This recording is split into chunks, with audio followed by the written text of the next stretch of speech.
Hi guys, I hope you are doing well. Today we'll talk about how to fix or how to solve the problem of Walmart. You will go to settings as you see and we click.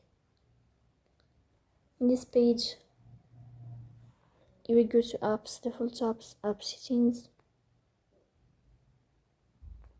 Here in this page, you will search about the application of Walmart and you will click.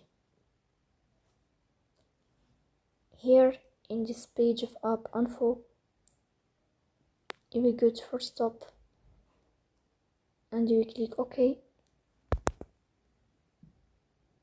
Here you will enter storage.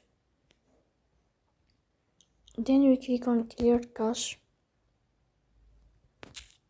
In the end, you will turn off your phone and you will start your phone again. So that's all. Don't forget to support us by like and subscribe. See you next time.